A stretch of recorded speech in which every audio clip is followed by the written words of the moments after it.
Hello friends, welcome once again to my channel Shiksha Sarathi. जैसा कि आप देख रहे हैं कि हर रोज़ हम लोग DC1 के वीडियोस अपलोड कर रहे हैं। DC1 की हम लोग पढ़ाई कर रहे हैं।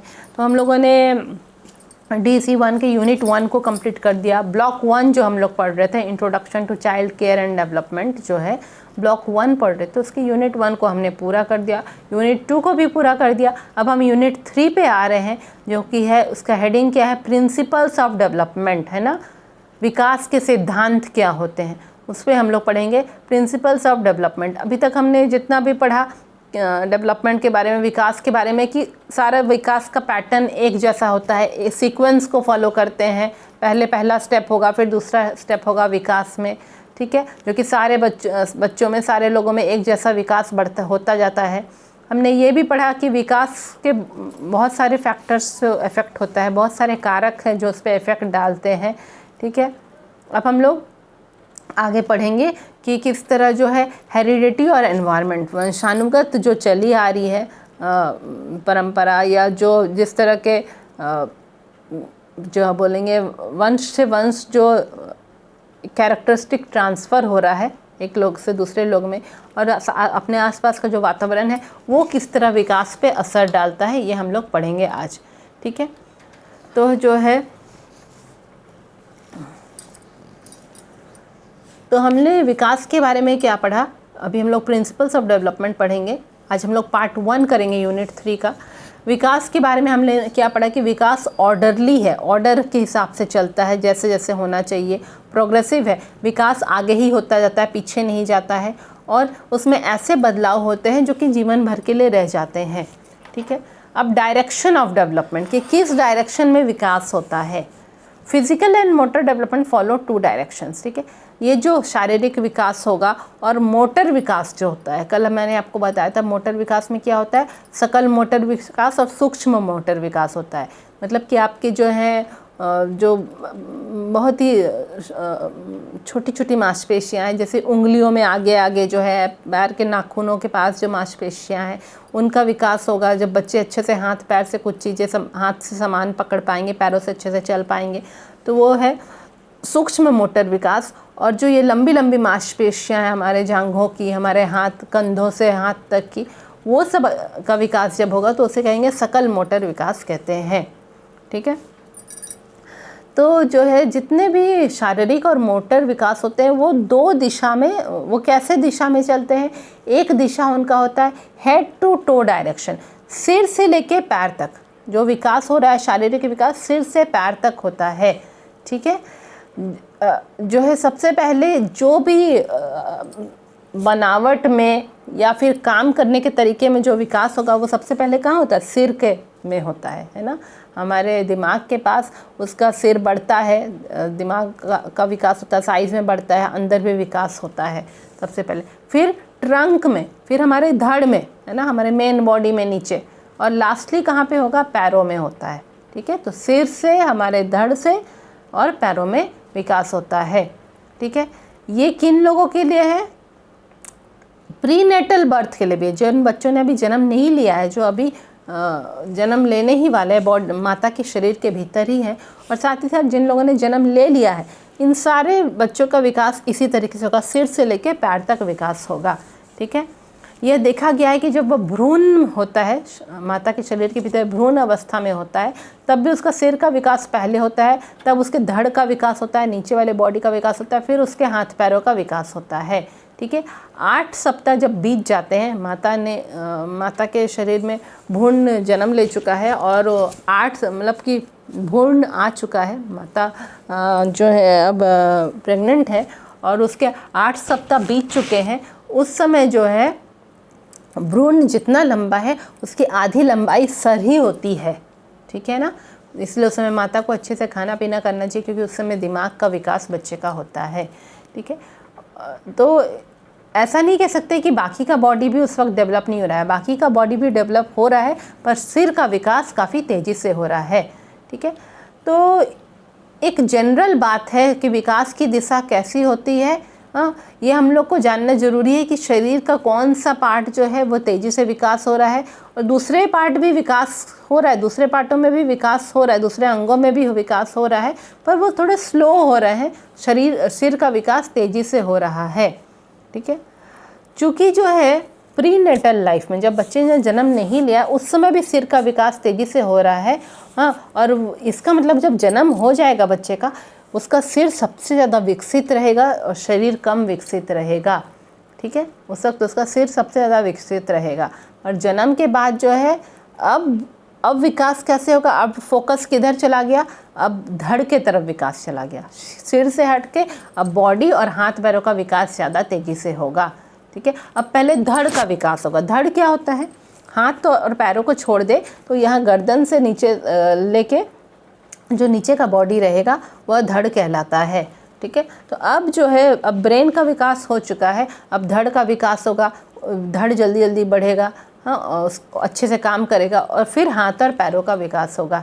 ठीक है, ये हम लोग जान पाते हैं जब हम लोग देखते हैं कि जो बच्चा जन्म लिया है और फिर धीरे धीरे जब वो बढ़ रहा है तो किस तरह से उसके बॉडी के अंगों का विकास हो रहा है। ठीक है, जन्म से बढ़ने तक, जन्म से लेके थोड़ा मैच्योर होने तक सिर सिर्फ डबल हो जाता है साइज़ का। ठीक है, जितना जन्म के समय था उसका डबल साइज़ का हो जाता है जब तक बच्चा मैच्योर हो जाएगा। पर जो है बॉडी के लोअर पार्ट सब जो है, हाथ पैर और धड़ जो बॉडी है, हाँ, वो इतनी तेज़ी से बढ़ता है और अच्छे से बढ़ता है कि ताकि वो एक बड़े इंसान के जैसा, कि एडल्ट इंसान के जैसा हो जाए। ये जो धड़ है वह 3 गुना बढ़ता है। जो ये हाथ हैं और जो पैर हैं, ठीक है, कंधे हैं, पैर हैं, ये सब 4 गुना बढ़ते हैं।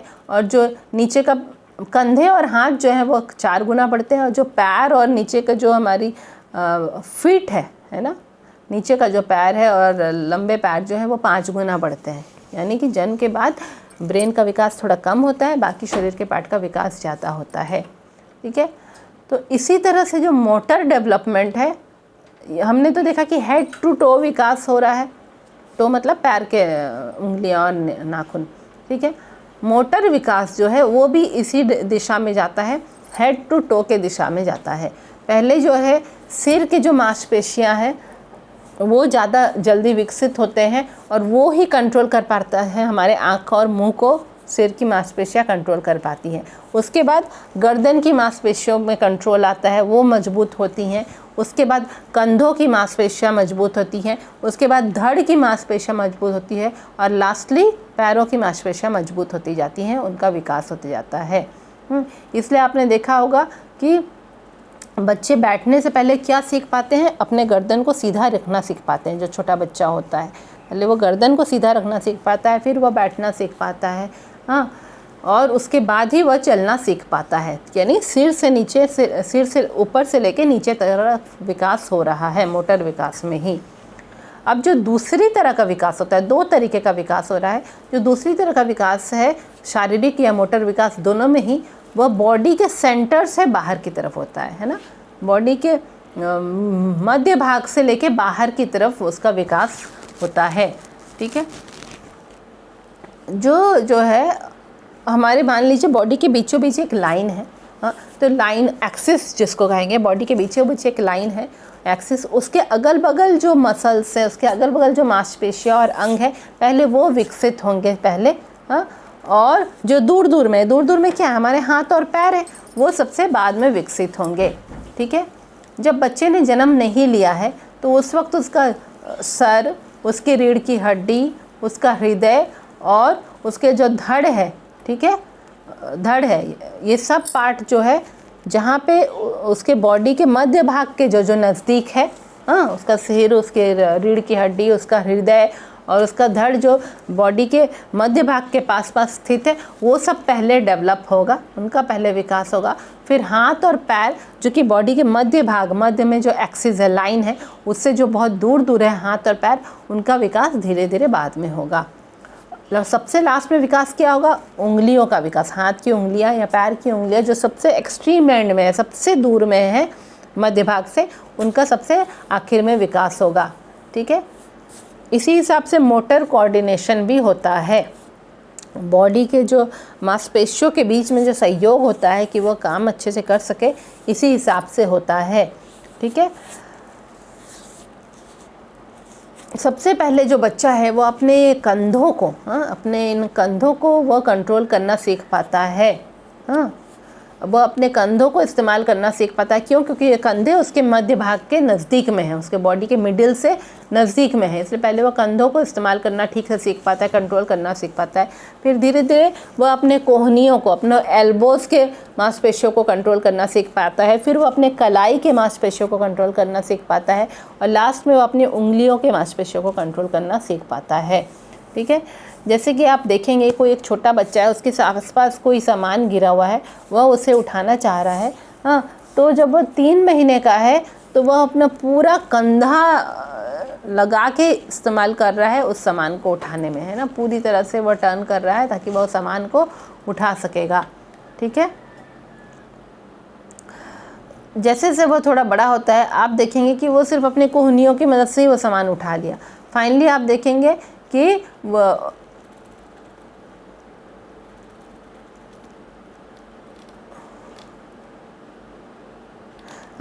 फिर आप देखेंगे कि कोहनियों की मदद से उसने उठा लिया। यानी आपने शुरू में देखा कि उसको अपने पूरे हाथ का इस्तेमाल करना पड़ रहा है उस सामान को उठाने के लिए, पर अब जो है वह उसे सिर्फ अपनी उंगलियों से ही वो सामान को उठा पाता है जब वो थोड़ा बड़ा हो जाता है। यह सब बताता है कि बच्चे ने अपने कंधे के मांसपेशियों को पहले यूज़ किया है, जो कि उसके बॉडी के मध्य भाग के नज़दीक है। उसके बाद जो है उसने अपनी जो उंगलियां हैं जो बॉडी से सबसे दूर में हैं उनकी मांसपेशियों का कंट्रोल सीखा है।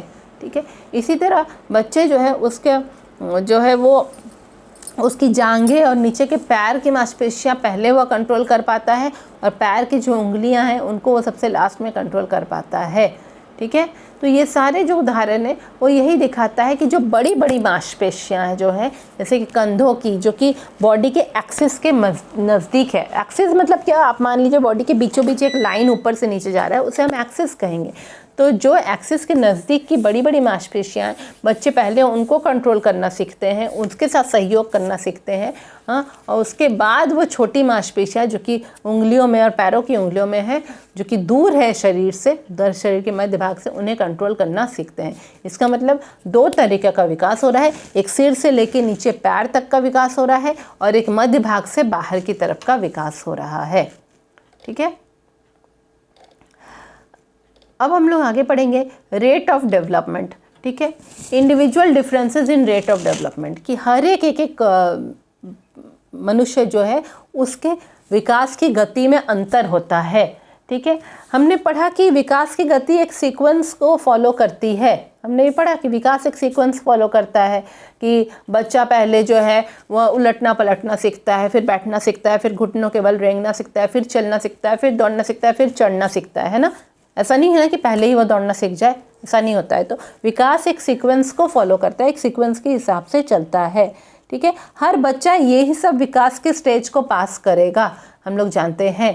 ठीक है, पर है कि कौन सा बच्चा जो है इन क्षमताओं को कब अपना ले, वो सबके लिए अलग होता है। हो सकता है कि कोई बच्चा 9 महीने में चल पड़े और दूसरा जो है 13 महीने में भी नहीं चल पा रहा है। ठीक है, इसका मतलब कि ठीक है, विकास का सीक्वेंस वही है, ऑर्डर वही रहेगा, पहले ये होगा फिर वो होगा बाद में, ऐसे ऑर्डर वही रहेगा, पर इंडिविजुअल डिफरेंस है रेट ऑफ डेवलपमेंट में। एक मनुष्य, एक बच्चे से दूसरे बच्चे की जो विकास की गति है, उसमें अंतर है, विकास के दर में अंतर है। ठीक है, इसी तरीके से कोई एक पर्टिकुलर पॉइंट पे पहुंचना कोई बच्चा जल्दी कर पाता है, कोई बच्चा बाद में कर पाता है। कोई एक पर्टिकुलर क्षमता को अपना लेना कोई बच्चा पहले कर पाता है, कोई बच्चा बाद में कर जाता है। ठीक है, कुछ बच्चों को आप देखेंगे कि वह जो है रंगों के नाम और उनको पहचान सकता है कब, वह बहुत ही कम 3 साल की एज में पहचान लेगा, जबकि कुछ बच्चे जो है 5 साल की उम्र में भी नहीं पहचान पाते हैं। हो सकता है कि कोई लड़की बड़ी हो जाती है 10 साल की उम्र में और कोई 13 साल की उम्र में बड़ी होती है। एक बच्चा तेज़ी से बढ़ता है और उसकी पूरी हाइट हो जाती है 12 साल तक, वहीं दूसरा बच्चा जो धीरे धीरे बढ़ रहा है, उसकी ग्रोथ कम हो रही है और हो सकता है कि 16 साल के बाद वो उतना हाइट ले सके। ठीक है, तो इसी तरह सेक्स डिफरेंसेस भी होता है रेट ऑफ डेवलपमेंट में। लड़के और लड़कियां अलग गति से बढ़ते हैं। ठीक है, जब छोटा बच्चा होता है जिसने जन्म नहीं लिया है, उसमें लड़कियों का जो हड्डियों का ढांचा होता है, जब उसने जन्म नहीं लिया है वह तेज़ी से बढ़ता है, बॉयज़ के हड्डियों का ढांचा धीरे धीरे बढ़ता है। ठीक है, तो जब जन्म होता है तो लड़कियां हमेशा जो हड्डियों का ढांचा जो बढ़ने का जो गति होता है जन्म के बाद, वो लड़कियों की तेज़ी से होती है, लड़कों की बाद में होती है। ठीक है, इसी तरह लड़कियां जब मैच्योर होती हैं, किशोरावस्था में पहुंचती है, तो वो लड़कियां पहले किशोरावस्था में पहुंचती है, लड़के बाद में पहुंचते हैं। ठीक है, तो आज हम लोग ये पार्ट 1 कंप्लीट करते हैं। हमारे यूनिट 3 का पार्ट 1 कंप्लीट हो गया है। अब हम लोग नेक्स्ट वीडियो में मिलेंगे जिसमें हम इसके पार्ट 2 को पढ़ेंगे। Thank you.